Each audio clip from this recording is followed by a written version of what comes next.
students, good morning everyone. So we are studying our third lesson, that is the current electricity, and in previous lecture we have studied about the electric current. So what do you mean by electric current? It is defined as the rate of flow of charge. Okay. So now in today's lecture we have to study about the Ohm's law. Now you know all that. In previous lecture I have told you that when the potential difference is applied across a wire, then and then the electrons start to flow from negative terminal to positive terminal, isn't it? Consider this is a wire, and if that wire is connected to a cell, it means we apply a potential difference across the wire. Okay, this is the potential difference across the wire, and when we apply this potential difference, due to that the electrons, that is the free electrons inside the wire or that metallic conductor, they start to flow from negative to positive terminal of the battery. Okay, and due to that flow of electrons, the current flowing from positive to negative terminal through that wire. Okay, that we know. It means there is some relation between the potential difference and the current. Suppose if we increase the potential, then what happens? Current will increases or decreases. So that relationship between the potential difference across the wire and the current flowing through the wire, that is given by scientist George Ohm, and that is called as Ohm's law. And now in today's lecture we have to study about this Ohm's law. Now let's see what is the statement of that Ohm's law. First we see this statement. So the statement is like this: if the physical state of a conductor remains constant. Now what do you mean by that? Physical state. Physical state. Physical state in the sense the length of the conductor. Okay. Second, it is cross-sectional area. Cross-sectional area.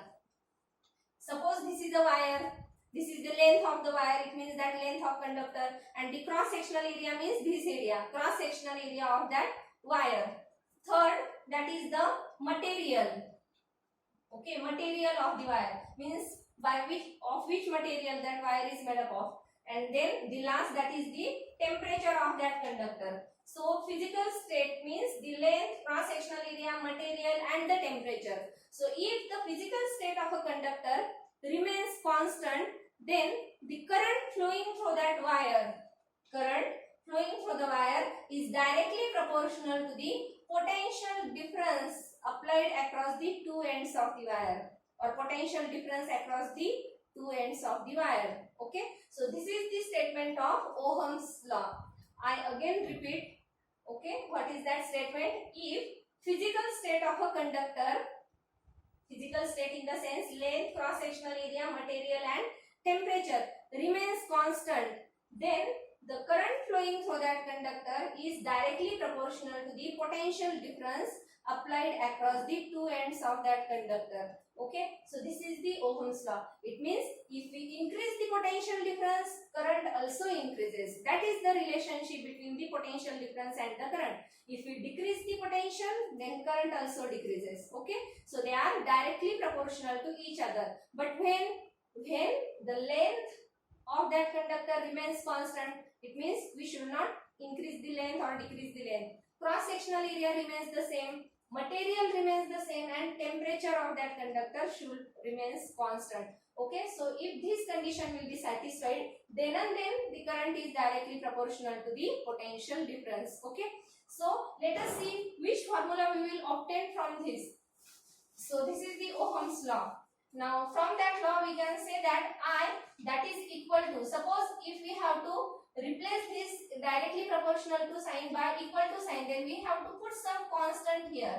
Okay, that is called as the constant of proportionality. Suppose if we take this k on this side, then it becomes I into 1 upon k, that is equal to V. Okay, we get such a formula. We bring this k on this side, means it goes to denominator, and the value of that 1 upon k, that is a constant term. Okay, and that value of 1 upon k is R, and this R is called as the resistance of the conductor. resistance of conductor. So by using this, if we put this value of 1 upon k in this formula, then what we get? V is equal to IR. We get such a formula, and this is the basic formula or very important formula according to Ohm's law. What is that formula? V is equal to I into R. That V means potential difference across the conductor. That I, that is the current flowing through the conductor, and the resistance of that conductor. Okay. From this formula, we can write that R is equal to V upon I, isn't it? R is equal to V upon I. And the SI unit of this resistance is Ohm. Remember, because that is the Ohm's law that is given by the name of that scientist Ohm. So that SI unit of that resistance is Ohm. So you can write like this: 1 Ohm. Suppose if we take all these unit quantities, it means the potential difference is 1 volt. The current flowing through the conductor is also 1 ampere. Then the resistance, that is 1 ohm, 1 upon 1, that is 1. So you can write 1 ohm is equal to 1 volt. Okay, because what is the unit of that potential difference? That is volt. And the unit of current, that is ampere. So you can write here 1 ampere. So we get such a formula: 1 ohm is equal to 1 volt upon 1 ampere. And from this formula, you can define now 1 ohm electric current, resistance. Okay, the resistance of the conductor is said to be 1 ohm, and we can define that 1 ohm resistance. So let us see how to define that 1 ohm resistance. 1 ohm resistance. So by using this formula, you can define it. Let's see how to define. If 1 ampere current is flowing through a conductor, then a potential difference of 1 volt applied across the conductor, then the resistance of that conductor is said to be 1 ohm. Okay, it means when we apply 1 volt potential, due to which if 1 ampere current is flowing, then the resistance of that conductor is 1 ohm. So by using such a formula, you can easily make this statement. Okay, so again I repeat, let's see. If a current of 1 ampere flows through a conductor, due to potential difference of 1 volt applied across it, then the resistance of that conductor is said to be 1 ohm. Okay, so this is the definition of 1 ohm resistance. Okay, now let's see. Now the next topic that we have to study, that is the resistance. What do you mean by resistance, and what is the concept of that resistance? How the resistance is applied? So let's see that concept of resistance.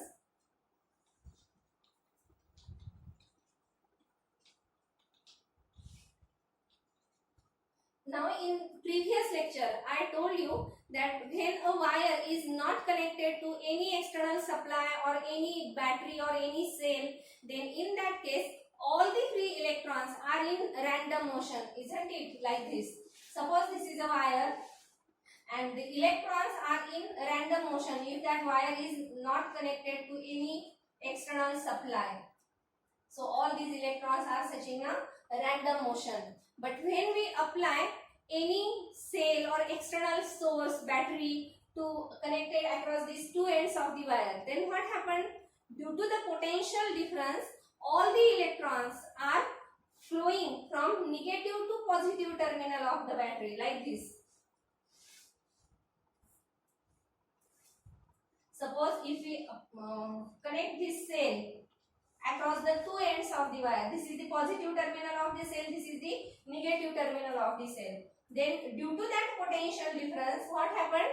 A force is acting on that electrons, and due to that electric force, these electrons are moving towards the positive terminal of the battery. I also told you what is the reason why they are moving towards the positive terminal, why not towards the negative?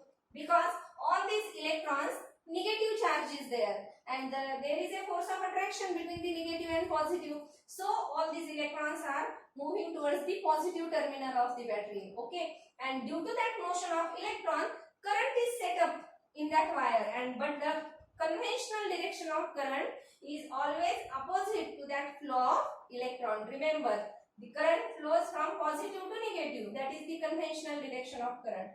And the electrons flows from negative to positive. But what happened during the motion of electrons, means when they are moving towards that positive terminal, these electrons collides on the atoms and ions in their path. Okay, suppose there are some atoms or ions in their path, then these electrons collide on that atoms or ions, and due to that collision there is some opposition to the flow of electrons. Okay, so in other words we can say that there is a opposition to the flow of current, because we know that this current is flowing due to that motion of electron, flow of electron.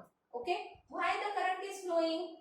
Because as the electrons are moving towards the positive terminal, means in one direction all these electrons are moving, and due to that motion of electron the current is set up in that wire, isn't it? And as these electrons when collide on that atoms, due to that collision their motion is opposed. It means these collisions, there is a opposition to the flow of electron due to these collisions. It means in other words we can say this is the opposition to the flow of current, and this opposition to the flow of current is called as resistance of that conductor. Got it? Okay, so due to the collision between the electrons and these atoms or ions, this collision opposes the flow of current, and that opposition to the flow of current is called as the resistance. Resistance, in other words, that is called as opposition. Okay, so this is called as the resistance of that conductor. Okay, so now let us stop here. We will see what do you mean by resistivity of a conductor, but in next lecture. Okay, so stop here. Let us stop here. Thank you and have a nice day.